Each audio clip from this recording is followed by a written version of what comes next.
Assalamualaikum warahmatullahi wabarakatuh. Alhamdulillah hamdan katsiran thayyiban mubarakan fi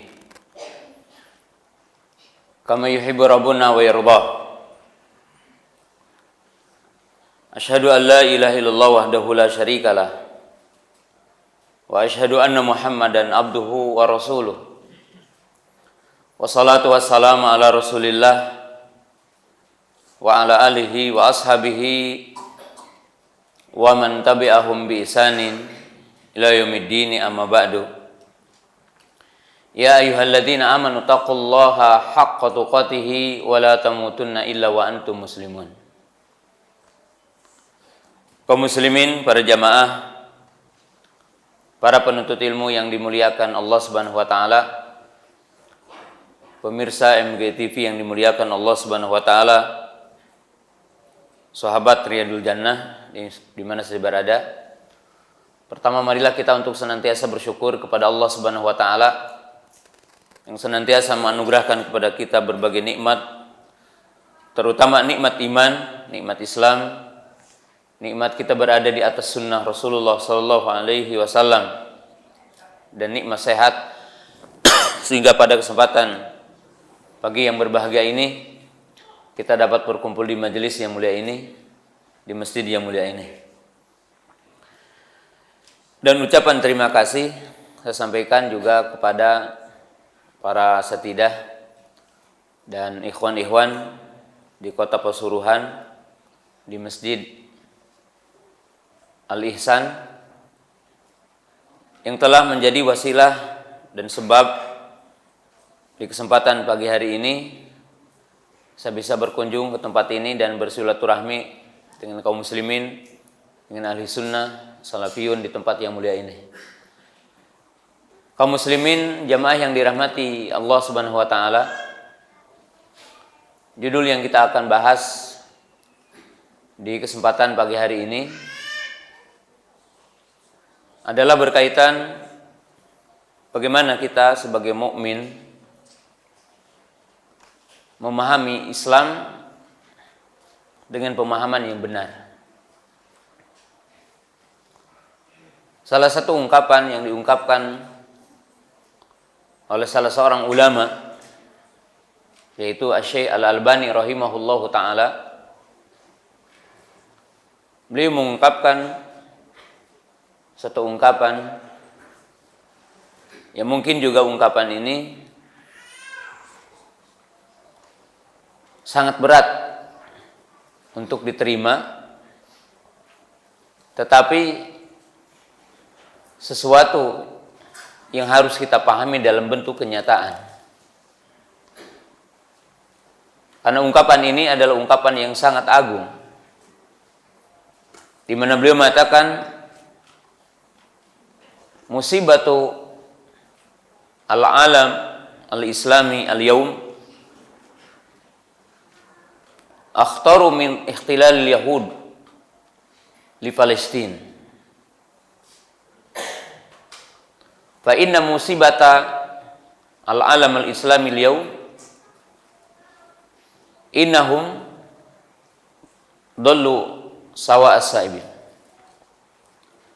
Annahum ma'arafu al-islama alladhi bihi tatahaqqaqu sa'adatud dunya wal akhirah ma'an. Beliau mengatakan musibah yang menimpa kepada kaum muslimin hari ini di dunia, artinya di berbagai negara,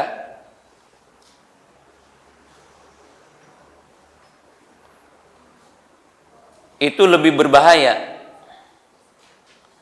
dari musibah berkuasanya orang Yahudi ke Palestina.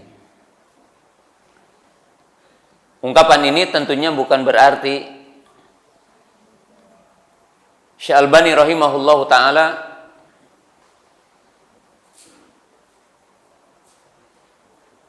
tidak empati kepada orang-orang Palestina dan tidak merasakan sakit gitu. Di mana orang-orang Yahudi mengambil tanah Palestina. Tapi beliau mengatakan musibah yang paling besar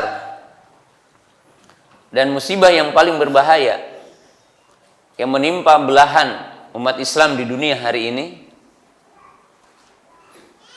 di mana keumuman umat Islam tidak memahami Islam dengan Islam yang sebenarnya,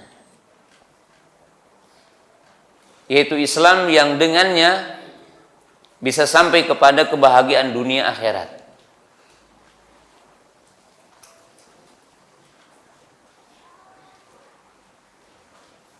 Beliau mengungkapkan kalimat setelahnya, fa idza ashal muslimun fi ba'di dzuruf adillau mudahadina minal kufar wal musyrikin faqutilu wa sulibu summa matu fala syakka annahum matu su'ada.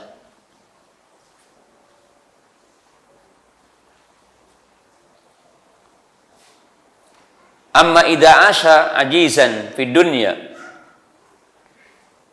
wa ba'idun an fahmil Islam kama arada Allahu azza wajal wa rasuluhu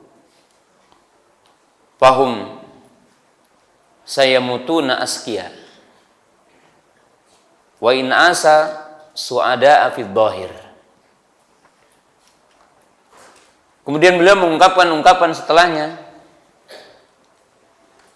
jika seandainya artinya sebagian kaum muslimin hidup dalam keadaan mereka tertekan, terdolimi oleh kekuatan kafir, mereka mungkin terbunuh, disalib, tapi mereka berada dalam Islam yang hak, berada di atas sunnah, berada di atas pemahaman yang lurus, maka mereka akan mati dalam keadaan bahagia. Tapi sebaliknya, apabila seseorang hidup dalam keadaan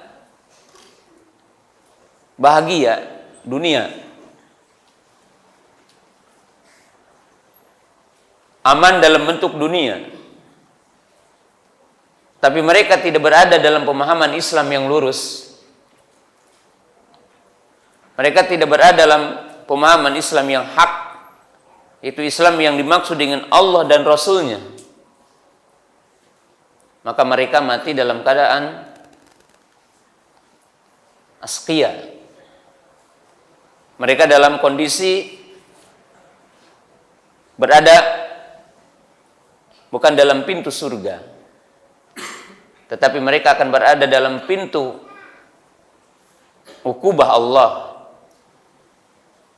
Walaupun secara zahir mereka dalam hidup bahagia. Kaum muslimin, jamaah yang dirahmati Allah Subhanahu wa taala, ungkapan ini memberikan penjelasan kepada kita bahwa apa yang diisyaratkan oleh baginda Rasulullah sallallahu alaihi wasallam dalam sejumlah hadis, seperti hadis Irbad bin Sariyah radhiyallahu taala anhu,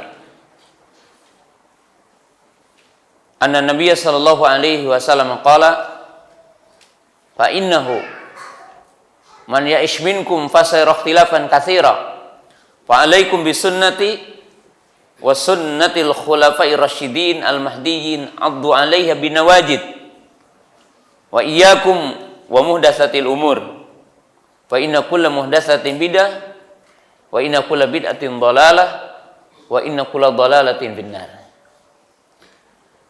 Baginda Rasul mengatakan, barang siapa yang hidup setelahku, maka ia akan melihat perselisihan yang banyak, akan melihat penyimpangan yang banyak.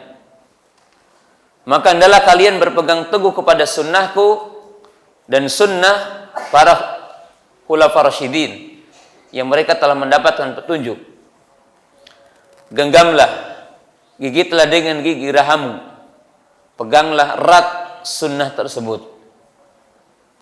dan hati-hatilah kepada setiap perkara yang baru, karena setiap perkara yang baru adalah bidah, dan setiap bidah adalah sesat, dan setiap penyimpangan pelakunya terancam dengan api neraka. Demikian juga baginda Rasulullah Sallallahu Alaihi Wasallam menjelaskan di dalam hadis yang lain, itu hadis Iftirakul Ummah, hadis yang populer, bahwa Nabi SAW mengatakan, "Satabtariku ummati ila thalasin masabina firqatan kulluha finnari ila wahidah." Qalu wa ma hiya al-wahidah ya Rasulullah? Qala ma kana alaihi al-yawma wa ashabi. Baginda Nabi SAW mengatakan, sesungguhnya umatku akan berpecah belah menjadi 73 golongan. Semuanya terancam dengan api neraka kecuali satu. Kemudian Nabi SAW ditanya, siapa yang satu itu? Dalam satu riwayat beliau mengatakan, hiyal jamaah, dia adalah jamaah. Dalam riwayat yang lain Nabi SAW mengatakan, makana ali al-yawma wa ashabi. Itu siapa yang mengikuti jalanku dan mengikuti jalan para sahabatku. Apa yang disampaikan oleh Syekh Al-Albani rahimahullahu ta'ala,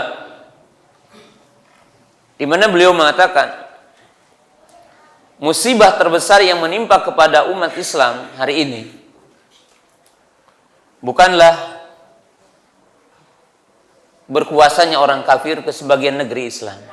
Walaupun itu musibah, walaupun itu adalah bagian ujian dan musibah, tapi musibah bertingkat-tingkat. Musibah terbesar yang menimpa kepada umat Islam hari ini, di mana sebagian besar umat ini tidak memahami Islam sebagaimana yang dimaksud Allah dan Rasulnya, yang dengan itu bisa selamat dunia akhirat. Oleh sebab itu beliau memberikan satu gambaran tentang kondisi manusia. Ada orang atau mungkin sekelompok di antara kaum muslimin yang secara zahir, secara nampak mereka tertindas, teraniaya, bahkan mereka terbunuh. Tapi mereka berada dalam Islam yang hak, berada di jalan yang lurus, berada dalam istiqomah, maka mereka meninggal dunia dalam keadaan bahagia, berada dalam kebahagiaan, karena mereka menempuh jalan yang hak, dan mereka menempuh sebab-sebab untuk bahagia, yaitu mengikuti Islam yang hak, mengikuti sunnah. Sementara sebagian di antara kita ada yang Allah Subhanahu wa taala bukakan pintu-pintu dunia, zahirnya dia berada dalam kebahagiaan, bahkan mungkin bisa dikatakan damai, aman, sentosa, bahkan meninggal dunia di atas pembaringannya, di atas kasurnya. Tapi dia tidak berada di dalam Islam yang hak, tidak berada di jalan yang lurus. Maka sesungguhnya mereka tidak berada dalam kebahagiaan yang hakiki. Oleh sebab itu, para ulama kita menggambarkan indahnya mati, indahnya meninggal dunia di atas sunnah. Bahagianya meninggal dunia di atas sunnah.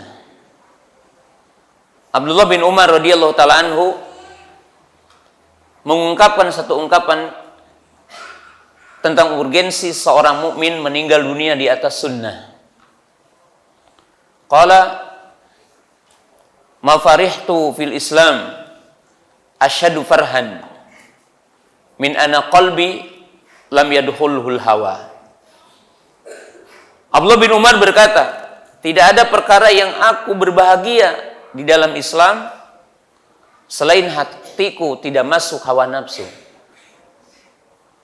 Tidak ada sesuatu yang membuat aku bahagia selain aku tidak terkontaminasi dengan penyimpangan.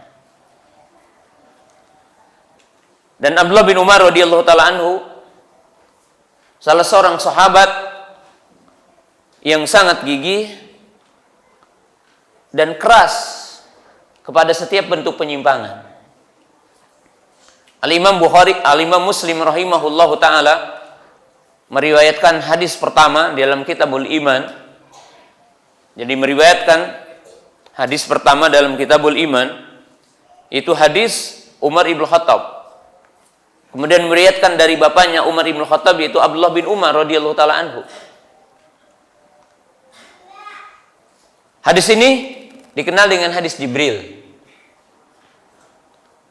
Kisah yang dibawakan oleh Imam Muslim rahimahullahu taala tentang hadis Jibril yang beliau bawakan dalam kitab Sahih Muslim di bab yang pertama dari Kitabul Iman, itu satu kejadian yang menimpa kepada ahlu Kufah, yaitu bagian dari kota Irak, di mana di kota tersebut telah muncul satu tokoh dari kalangan Qadariyah, yaitu yang bernama Ma'bad al-Juhani. Dia ini mengingkari ilmu Allah, di mana dia mengatakan Allah tidak tahu sesuatu sehingga terjadinya sesuatu. Menyimpang. Maka Yahya ibnu Ya'mur dan Abdurrahman al-Himyari di antara tokoh ahlu Kufah, beliau adalah seorang ulama, Yahya ibnu Ya'mur dan Abdurrahman al-Himyari. Beliau berjalan ingin menemui sejumlah para sahabat sambil menunaikan ibadah haji. Lalu Allah Subhanahu wa taala mentakdirkan keduanya ketemu dengan Abdullah bin Umar di Madinah. Dan beliau menceritakan bahwa di kotaku, bahwa di negeriku telah muncul orang yang mengatakan al-amru unuf. Dalam istilah ulama akidah, al-amru unuf, yang mengatakan bahwa Allah tidak tahu sesuatu sehingga terjadinya sesuatu. Mereka mengingkari ilmu, bagian dari derajat iman kepada takdir. Karena iman kepada takdir dengan 4 tingkatan: iman kepada ilmu, iman kepada kitabah, iman kepada masyiah, iman kepada al-khalq. Mereka mengingkari ilmu, bahwa Allah Subhanahu wa taala tidak tahu sesuatu sehingga sesuatu itu telah terjadi. Maka Abdullah bin Umar berkata, ketika disampaikan ada sejumlah orang, ada tokoh yang mengatakan al-amru unuf. Faqala Abdullah bin Umar, ana bari'um minhum wa hum bari'un minni. Ana lastu minhum wa hum laisu minni. Maka Abdullah bin Umar mengatakan, aku bukan dari mereka dan mereka bukan dari aku. Aku berlepas diri dari mereka dan mereka adalah berlepas diri dari aku. Dalam arti di sini Abdullah bin Umar meyakini bahwa orang yang mengingkari ilmu Allah adalah kafir, mukhrij an millati dinil Islam. Kemudian Abdullah bin Umar berkata, seandainya mereka mengimpakan emas sebesar gunung Uhud, maka Allah tidak akan menerima sedekah mereka hatta yu'minu bil qadari. Fa inni sami'tu abi yaqul al-iman an tu'mina billahi wa malaikatihi wa kutubihi wa rusulihi wal yaumil akhiri wa an tu'mina bil qadari khairihi wa syarrihi. Kemudian Abdullah bin Umar berkata, jika seandainya mereka menginfakkan emas sebesar gunung Uhud, maka Allah tidak akan menerima sedekah mereka.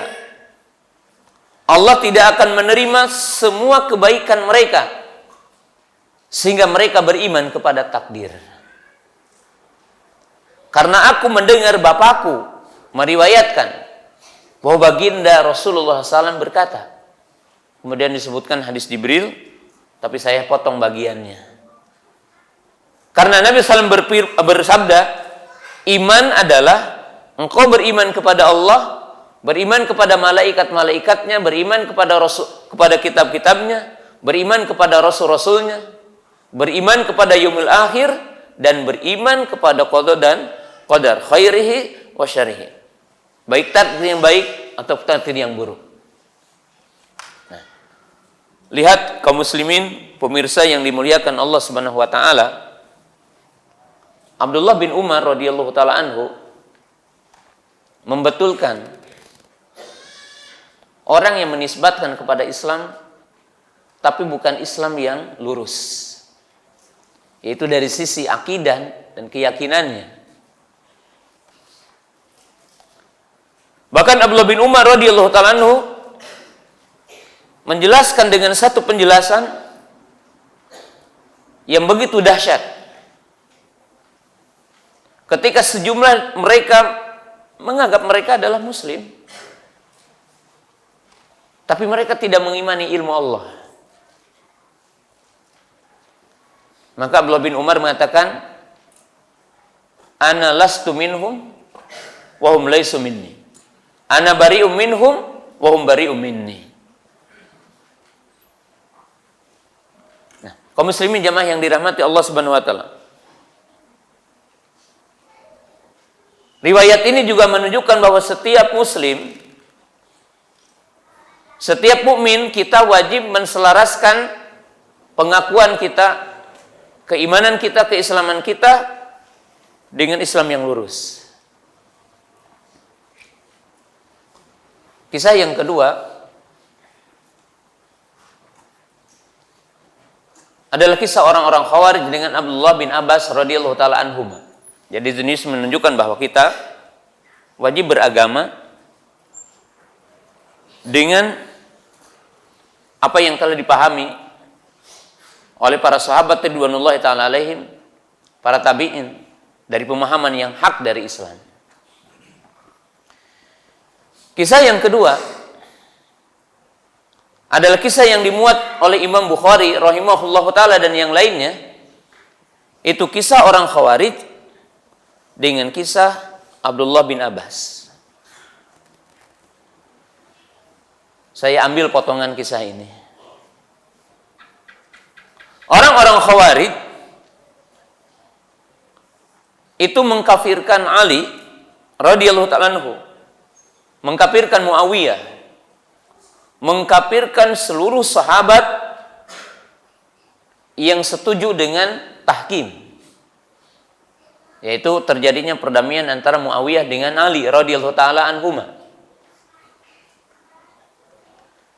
Dan mereka memisahkan diri dari kaum muslimin dan keluar dari ketaatan Ali radhiyallahu ta'ala anhu.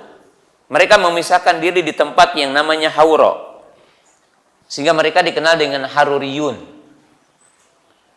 Jumlah mereka menurut sebagian riwayat adalah 12.000. Sebagian riwayat mengatakan 8.000. Tapi kita ambil yang paling banyak jumlahnya, yaitu 12.000. Karena 8 masuk pada 12 dan 12 masuk pada yang 8.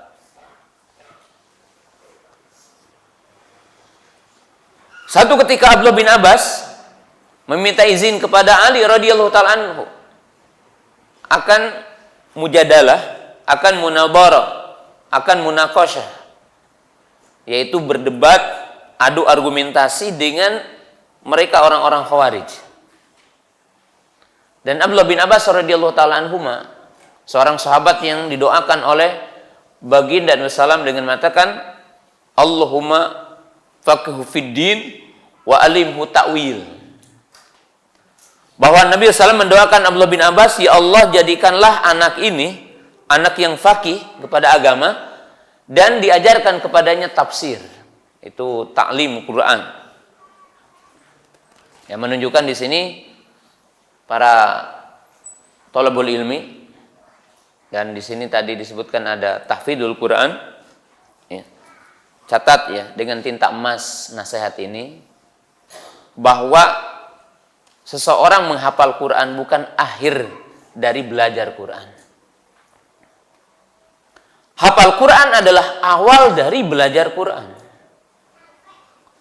Karena Quran ini adalah untuk dipahami maknanya, bukan sekedar dihafalkan. Orang yang hafal Quran mesti tahu cara beristimbat, memahami bagaimana cara kita memahami isinya dan kesimpulan-kesimpulan yang ada di dalamnya. Sebagaimana kita akan memahami dalam kisah ini. Maka Abdullah bin Abbas radhiyallahu ta'ala meminta izin kepada Ali radhiyallahu ta'ala sebagai khalifah di saat itu, sebagai Amirul Mukminin. Maka Ali radhiyallahu ta'ala mewanti-wanti tentang sikap buruk orang-orang Khawarij. Di mana Ali radhiyallahu ta'ala mengatakan, jika seandainya mereka berhujah dengan Quran, maka hujahlah dengan sunnah. Karena mereka adalah kaum yang berpaling dari sunnah. Qaumun yantalikuna ila ayatin nuzilat 'alal kufar fayunaziluha 'alal mu'minin. Orang-orang Khawarij ini adalah sekelompok orang yang mengambil, yang mencomoti ayat-ayat yang sesungguhnya Allah turunkan untuk orang kafir, tetapi mereka mengalamatnya kepada orang-orang beriman, sehingga mereka mengkafirkan orang beriman. Maka Abdullah bin Abbas mengatakan, seingat aku ini bukan orang yang pernah berkhianat kepada siapapun. Lalu Abdullah bin Abbas mengatakan, sesungguhnya Allah akan mengangkat derajat orang-orang yang dengan Quran ini. Maka Abdullah bin Abbas pergi sendiri tanpa pengawal dan tanpa membawa orang banyak, sendiri pergi ke Hawra. Lihat dialognya di sini. Abdullah bin Abbas berkata, "Atikum min indi ashabi Rasulillah sallallahu alaihi wasallam." Kata beliau, aku ini sebagai wakil dari para sahabat Nabi sallallahu alaihi wasallam. Menunjukkan orang Khawarij tidak ada sahabat. Mereka bukan sahabat. Abdullah bin Abbas mengatakan, aku datang dari sisi para sahabat Nabi ridwanullahi ta'ala alaihim. Dalam potongan kisah itu, Abdullah bin Abbas berkata, sebutkan dalil kepadaku apa yang menyebabkan kalian mengkafirkan Ali. Jadi sebutkan kepadaku apa yang menyebabkan kalian mengkafirkan Ali. Lalu mereka menyebutkan ada 3 katanya. Ada 3 argumen bagi kami mengkafirkan Ali. Lalu Abdullah bin Abbas berkata, silakan sebutkan semua dalilmu. Maka mereka mengatakan, yang pertama, Ali adalah kafir karena Ali tidak berhukum dengan hukum Allah. Dia berhukum dengan hukum manusia. Dalilnya apa? Wa man lam yahkum bima anzalallah fa ulaika humul kafirun. Inil hukmu illa lillah. Siapa yang tidak berhukum dengan hukum Allah, berarti dia kafir. Ali berhukum dengan manusia, maka berarti adalah kafir. Yang kedua, Ali radhiyallahu ta'ala tidak menawan tawanan perang. Itu dalam perang Siffin dan perang Jamal. Maka berarti beliau pun tidak berhukum dengan hukum Allah. Dalilnya apa? Wa man lam yahkum bima anzalallahu fa ulaika humul kafirun fa ulaika humul fasiqun fa ulaika humudz zalimun. Yang ketiga, mereka mengatakan Ali radhiyallahu ta'ala anhu menanggalkan jabatannya yang asalnya Amirul Mukminin, berarti sekarang adalah Amirul Kafirin. Jadi kalau kemarin adalah Amir Mukminin, sekarang bukan, berarti Amirul Kafirin. Lalu Abdullah bin Abbas berkata, ada lagi enggak? Sebutkan kepadaku argumentasinya mana? Kata mereka, cukup itu. Lalu Abdullah bin Abbas berkata, maukah aku berikan dalil? Jika aku menyampaikan dari Quran kepadamu, apakah kalian akan membenarkannya?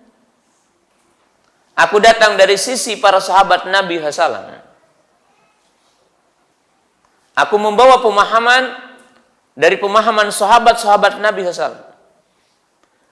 Lalu mereka mengatakan, iya, kami siap katanya, untuk menerima semua dalil apabila itu Quran. Lihat di sini pemahaman Islam yang dipahami oleh orang-orang Khawarij. Pemahaman dalil-dalil yang dipahami oleh orang-orang Khawarij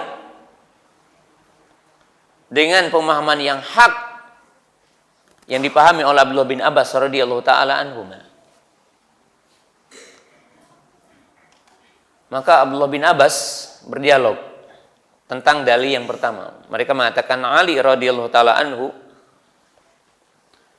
beliau tidak berhukum dengan hukum Allah. Di mana diriwayatkan bahwa Ali radhiyallahu taala anhu itu dikisahkan bertahkim dengan Amr bin As dan Abu Musa al-Asy'ari radhiyallahu taala anhuma. Maka Ali radhiyallahu taala anhu dianggap kafir dengan sebabnya oleh orang-orang Khawarij tersebut. Maka Abdullah bin Abbas bertanya, coba kalian lihat ayat surah An-Nisa ayat 35. Fa in khiftum shiqaqan bainihima fab'atsu hakaman min ahlihi wa hakaman min ahliha in yurida islaha yuwaffiqillahu bainahuma innallaha kana aliman khabira. Ayat ini berkaitan dengan ayat hubungan suami istri. Allah berfirman, kalau terjadi persengketaan suami dengan istri bertikai, bertengkar, kemudian di antara keduanya ingin islah, maka hendaklah ia mendatangkan wakil yang adil dari pihak suami dan wakil yang adil dari pihak istri untuk berdamai.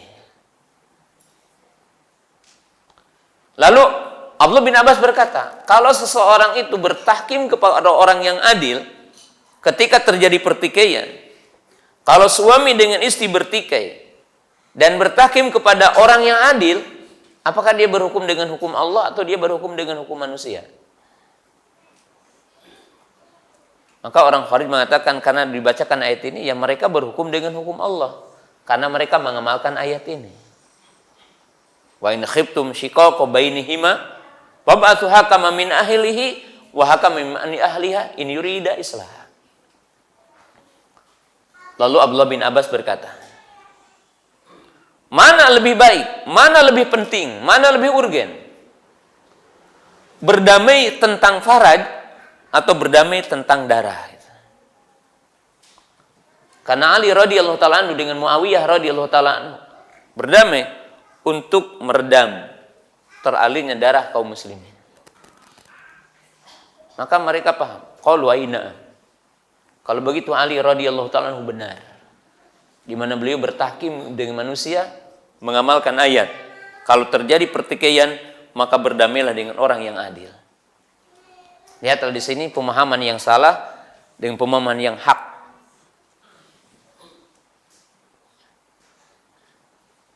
Yang kedua, Abdullah bin Abbas ketika bertanya kepada mereka, kenapa kalian mengkafirkan Ali? Karena Ali tidak menawan tawanan perang, termasuk Aisyah radhiyallahu taala anha yang itu masuk dalam perang Jamal. Lalu Abdullah bin Abbas bertanya, apa hukumnya menurut kalian seseorang yang menikahi ibunya? Jadi kalau ada seseorang menikahi ibunya, apa hukumnya? Mereka mengatakan tidak boleh. Mereka mengatakan kafir kalau ada orang menikahi ibunya. Lalu Abdullah bin Abbas bertanya kepada mereka, apakah kalian tahu dengan ayat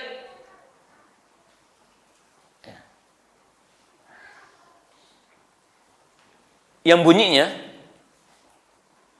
bahwa istri-istri Rasul adalah ibu-ibu kalian. Jadi istri-istri Rasul, Aisyah radhiyallahu ta'ala anha dan yang lainnya adalah ibu-ibu kalian. Berarti kalau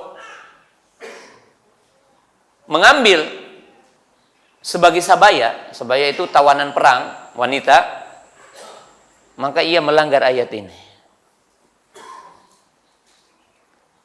Kemudian Abdullah bin Abbas bertanya lagi, apakah kalian membaca ayat wa in ta'ifatani minal mu'minina qatalu fa aslihu bainahuma, surah Al-Hujurat, di mana Abdullah bin Abbas berkata, apakah kalian tidak membaca ayat dalam surah Al-Hujurat, apabila dua kelompok berperang dari umat Islam, orang-orang beriman, maka bukan diambil ghanimahnya dan bukan diambil tawanannya, tapi fa aslihu bainahuma, semestinya keduanya berdamai. Nah, baru mereka mengatakan qalu aina'am, mereka mengatakan iya, Ali adalah benar. Kemudian yang ketiga, Ali menanggalkan penamaan Amirul Mukminin. Maka Abdullah bin Abbas bertanya, kalian tahu nggak kisah perdamaian Hudaybiyah? Apa yang terdapat dalam kisah perdamaian Hudaybiyah? Yang terjadi dalam perdamaian Hudaybiyah disebutkan di situ dalam bagian kisahnya, ketika Nabi SAW membuat perdamaian itu, perjanjian itu, Nabi SAW menyuruh kepada katib, sekretarisnya, kalimat pertama Bismillahirrahmanirrahim, sehingga menjadi sunnah kalau kita bikin makalah, bikin tulisan diawali dengan Bismillah. Kemudian di situ ditulis Muhammad ibnu Abdullah Rasulullah. Maka orang-orang kufar Quraisy berkata, hapus kata-kata Bismillahirrahmanirrahimnya, sebab kami tidak mengenal nama Rahman. Allah berfirman dalam ayat Al-Quran, wahum yakfuruna birrahman. Maka Nabi SAW mengatakan hapus saja. Walaupun para sahabat itu mangkel banget gitu ya dengan dihapusnya kalimat ini. Kemudian kata mereka, hapus juga kalimat Rasulullah. Sebab kalau kami mengakui dalam tulisan ini berarti kami mengakui sebagai Rasul. Cukup mengatakan Muhammad ibnu Abdullah. Maka Nabi SAW mengatakan kepada katib, hapus juga. Walaupun para sahabat tidak terima dengan itu, tapi Nabi SAW mengatakan ya. Maka Nabi SAW bertanya, Abdullah bin Abbas berkata kepada mereka, mana lebih tinggi, kedudukan Rasul atau kedudukan jadi amir? Maka sudah barang tentu kedudukan jadi Rasul itu lebih tinggi dari kedudukan jadi amir. Lalu Abdullah bin As mengatakan Nabi SAW pernah tanazul. Tanazul itu mengalah dari gelar ini. Gitu. Karena Nabi SAW itu tahu sama saja diakui apapun itu diakui oleh orang kufar Quraisy, beliau tetap Rasul. Maka demikian juga Ali radhiyallahu ta'ala anhu, mau ditulis atau tidak, yang jadi Amirul Mukminin adalah Ali radhiyallahu ta'ala anhu. Maka mereka mengatakan qalu aina'am. Oh, ternyata Ali adalah benar. Maka menurut riwayat 4.000 orang keluar dari pemahaman Khawarij dan kembali kepada sunnah setelah berdialog dengan Abdullah bin Abbas radhiyallahu taala anhuma. Nah, kisah yang kedua ini juga menunjukkan bahwa setiap mukmin wajib memahami Islam dengan Islam yang hak. Wajib memahami Al-Quran dan hadis-hadis Nabi SAW dengan pemahaman yang hak, pemahaman yang lurus. Apa yang dikatakan oleh Syekh Albani rahimahullahu ta'ala, itu hak. Karena apabila orang itu meninggal dunia dalam pemahaman Khawarij, pemahaman yang keliru terhadap Islam, pemahaman keliru tentang Quran, maka Nabi SAW mengkisahkan tentang Khawarij, dikatakan yamrukuna minad din kama yamruku samu minar ramyah. Mereka melesat dari agama bagaikan melesat anak panah dari busurnya. Nabi SAW mengatakan la sarfa wala adla. Ibadah mereka wajibnya tidak diterima, sunnahnya tidak diterima. Li khurujihim anis sunnah, karena mereka keluar dari sunnah. Maka kaum muslimin jamaah yang dimuliakan Allah Subhanahu wa taala, ungkapan dan kisah-kisah yang tadi itu menggambarkan bahwa setiap mukmin wajib mempelajari Islam dengan benar. Wajib mempelajari Islam sebagaimana yang dipahami oleh Allah dan Rasul-Nya. Sebagaimana yang dikehendaki Allah dan Rasul-Nya. Dipahami oleh para sahabat ridwanullahi ta'ala alaihim. Karena dua kisah yang tadi memberikan satu penjelasan. Ya. Kisah yang sangat berharga bagi setiap kita. Nah, jamaah yang dirahmati Allah Subhanahu wa ta'ala, dalam waktu yang singkat ini saya akan menggambarkan ada 5 poin penting yang harus dipahami oleh setiap muslim tentang Islam. Tapi singkat banget karena waktunya hanya sampai jam 6. Yang pertama, bahwa jalan yang hak hanya satu, yaitu Islam. Jadi jalan yang hak hanya satu adalah Islam. Dan jalan yang bisa menyelamatkan orang dari api neraka dan memasukkan orang ke surga hanya satu, yaitu Islam. Dan agama para nabi hanya satu, yaitu Islam. Dalilnya Allah berfirman, inna dina indallahil Islam. Wa may yabtaghi ghairal islami dina fala yuqbala minhu wa huwa fil akhirati minal khasirin.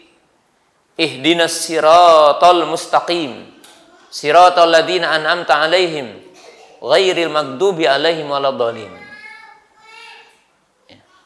Jadi sejumlah ayat ini menunjukkan kebenaran itu hanya satu, yaitu Islam. Jalan yang bisa mengantarkan kita ke surga, menyelamatkan kita dari neraka hanya satu, yaitu Islam.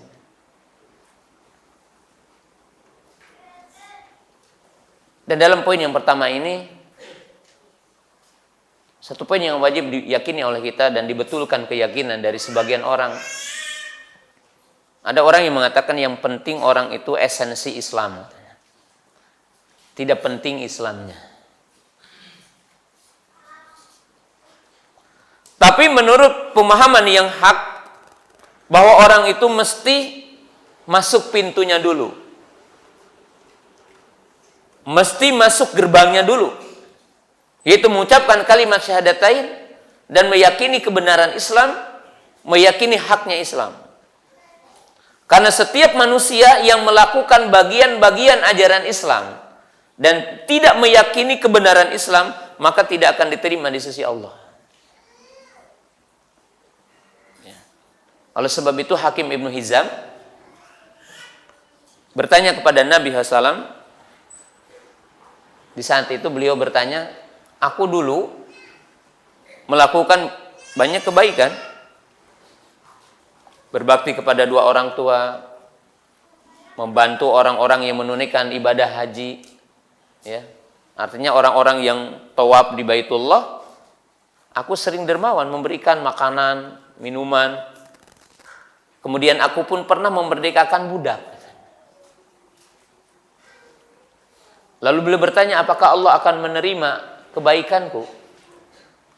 Maka Nabi SAW mengatakan, aslamta ala ma aslafta. Apa makna dari hadis ini?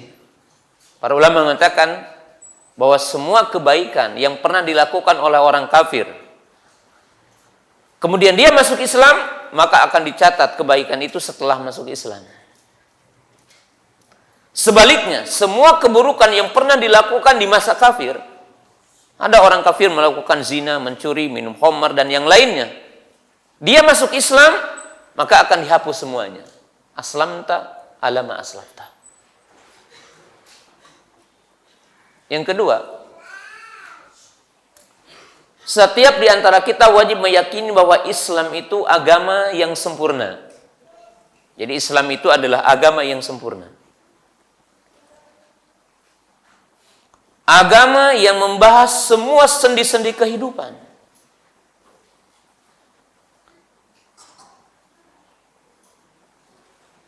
Maka para ulama kita mengatakan, faman faraqa bainal islami wad daulah wa bainal islami wasiyasa fahuwa zindik.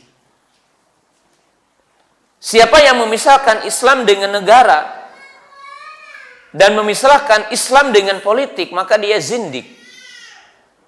Kenapa? Karena Islam itu membahas semua sendi-sendi kehidupan. Al-yauma akmaltu lakum dinakum wa atmamtu alaikum nikmati wa raditu lakum Islam madina. Tidak mungkin Salman Al-Farisi radhiyallahu ta'ala anhu pernah ditanya oleh orang Yahudi, apakah nabimu mengajari segala sesuatu? Maka Salman Al-Farisi mengatakan, iya, sampai mengajari cara qada hajat. Jadi tidak mungkin kaum muslimin pemirsa yang dirahmati Allah Ta'ala, Nabi SAW mengajari cara bagaimana kita qada hajat, tidak mengajari tentang bagaimana kita bernegara. Islam itu sempurna. Membahas semua sendi-sendi kehidupan. Membahas semua sistem. Sistem berkaitan dengan ekonomi, semuanya ada. Sampai ada para ulama kita ditanya, apakah Nabi kita mengajari kita nyangkul? Ngajari kita tentang nanam padi? Iya. Mana dalilnya? Fas'alu ahla dzikri in kuntum la ta'lamun. Bertanyalah kamu kepada ahlu dzikri kalau kamu tidak tahu. Termasuk ahlu dzikri, ya tanya kepada orang yang tahu tentang bertanya. Tapi Al-Quran memberikan isyarat. Ini yang kedua.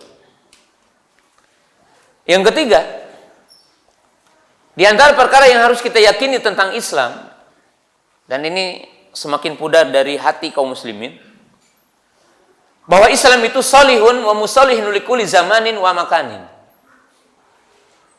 Bahwa Islam itu relevan untuk setiap waktu dan tempat. Dalam arti semua syariat yang ada di dalam Quran dan ada dalam sunnah-sunnah yang sahihah, dari surah Al-Fatihah sampai Qul a'udzu birabbinas, 114 surah, 30 juz, 6.600 sekian ayat, itu relevan untuk setiap waktu dan tempat, semua hukumnya.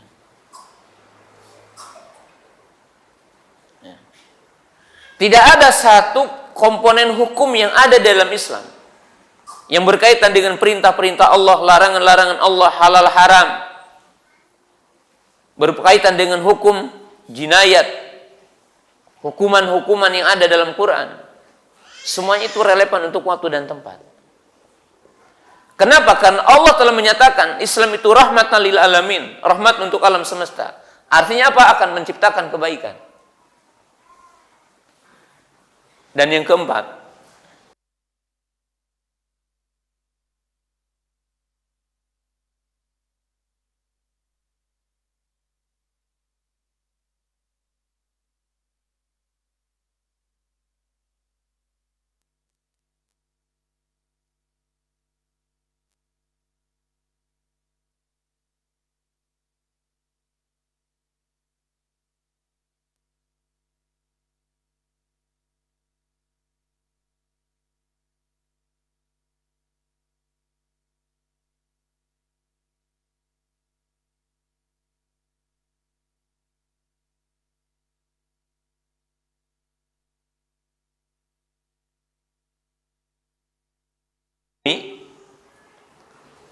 kalau ingin menciptakan kedamaian, menciptakan ketentraman, mendatangkan bentuk-bentuk maslahat, menutup bentuk-bentuk madarat, salah satu jalannya adalah Islam.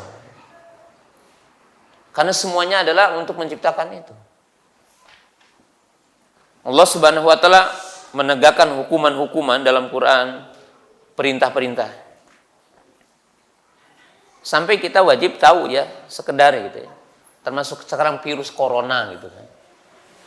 Yang insya Allah nanti akan dibahas secara khusus. Islam mengajarkan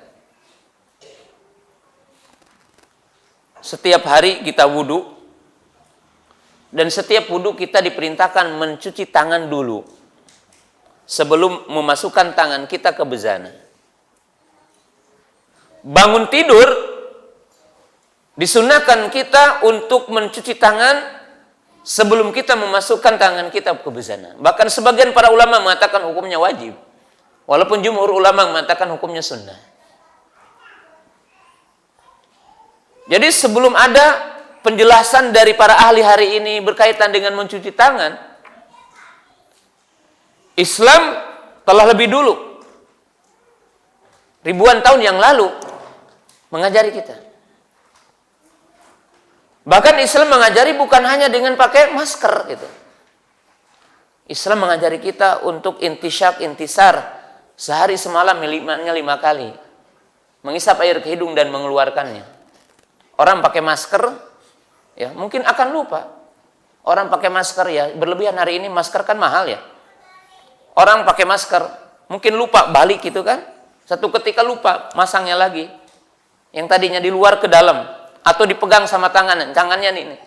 Kan itu bukan jaminan bagi orang. Tapi Islam memberikan jaminan yang lebih dari itu. Larangan kita kencing di sembarangan, larangan kita makan yang tidak halal, yang tidak thayyib. Islam. Sampai Islam memberikan contoh yang saya sering berikan. Kenapa Islam mengajarkan kepada kita kalau seorang laki-laki mentalak istrinya, itu harus ada iddah 3 kali haid. Nah, ada seorang Yahudi yang mencoba menelaah sampai dia masuk Islam. Kenapa? Islam mengajari kita kalau kita mentolak istri, maka si wanita itu tidak boleh nikah sehingga menunaikan iddah dengan 3 quru. Salah satu makna quru berarti 3 kali haid. Sebagian para ulama mengatakan 3 kali bersih.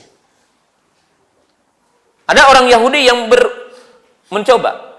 Dia menelaah, ternyata jejak air mani sperma laki-laki itu tidak bersih dari rahim seorang perempuan sehingga haid 3 kali. Untuk apa? Untuk jelasnya tentang nasab seseorang. Artinya kalau wanita itu hamil, ya, baru dicerai oleh seorang suaminya, seorang laki-laki, dia nikah, maka tidak akan diketahui yang jadi sperma siapa. Tapi dengan adanya iddah ini, dengan 3 quru ini, akan dipastikan bahwa nasabnya jelas, si A. Ini menunjukkan kaum muslimin pemirsa yang dirahmati Allah Ta'ala bahwa orang mukmin harus yakin semua syariat yang ada dalam Quran, dari A sampai Z-nya, dari semua sistem kehidupan yang ada dalam Islam, itu adalah menolak setiap mudarat, mendatangkan setiap maslahat. Sampai mungkin orang bertanya-tanya, kenapa orang mukmin ketika makan dianjurkan menjilat tangannya sebelum mencucinya? Hikmah yang pertama, agar tidak ada berkah yang hilang. Mungkin 1 butir nasi yang ada di tangan, ini berkah ketika kita habiskan. Dari sisi lain, sebagian ahli kesehatan mengatakan bahwa di tangan ini ada enzim yang bisa mempercepat busuknya makanan. Sehingga orang mukmin itu jauh dari penyakit yang namanya emah, ya, penyakit lambung. Kenapa? Akan cepat makanannya itu busuk dan mudah untuk digiling gitu, oleh ususnya. Ini maslahat. Nah, yang terakhir, Nah, ini perlu bahasan luas ya, tapi kita cepat, kita menggambarkan aja. Gitu. Kelima, Islam adalah agama ilmu. Islam adalah agama ilmu. Islam itu adalah mengajari kepada pemeluknya agar beragama dengan argumentasi, dengan dasar hujjah. Turun ayat pertama, Iqra bismi rabbikal ladzi khalaq. Wala taqfu ma laysa laka bihi ilmun. Illa man syahida bil haqqi wa hum ya'lamun. Fa'lam annahu la ilaha illallah. Maka kaum muslimin, pemirsa yang dirahmati Allah Subhanahu wa taala, setiap mukmin wajib mendasari agamanya dengan ilmu. Setiap mukmin wajib belajar. Sebagai nasihat dalam kesempatan yang berbahagia ini, jamaah yang dirahmati Allah Subhanahu wa taala, saya akan menyampaikan 3 nasihat tentang ilmu. Pertama, pandanglah ilmu lebih penting dari makan dan minum. Artinya seorang mukmin itu harus beranggapan kebutuhan kepada ilmu harus melebihi kebutuhan kepada makan dan minum. Harus beranggapan urgensi ilmu lebih dahsyat dari urgensi makan dan minum. Kenapa? Orang yang tidak mendapatkan makan dan minum, dia hanya akan celaka di dunia, kematian. Tapi orang yang tidak tahu agama, maka ia akan diancam kesengsaraan, kebinasaan dunia akhirat. Itu satu. Yang kedua, kita tahu ya, antum makan minum sehari semalam paling banyak berapa kali? 3 kali ya. Kalaupun sekali, insya Allah antum masih hidup. Tapi ilmu dibutuhkan dalam setiap saat. Antum ke WC butuh ilmu. Antum ke pasar butuh ilmu. Antum ada di majelis butuh ilmu. Di rumah butuh ilmu. Mau minum butuh ilmu. Dengan ilmu akan berbeda pahalanya.